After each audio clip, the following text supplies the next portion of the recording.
factory of 348.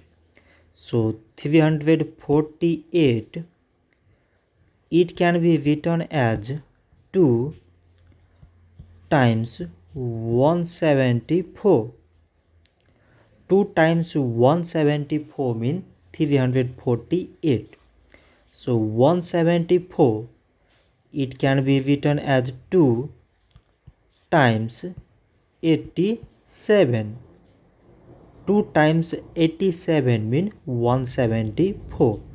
So 87, it can be written as 3 times 29.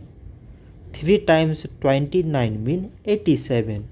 So now we select prime numbers in all these numbers.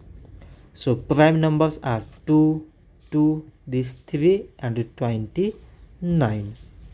So we can write 348 is equal to product of all these prime numbers, that is 2, this 2, this 3, and at last this 29. So this much for today, and thanks for watching.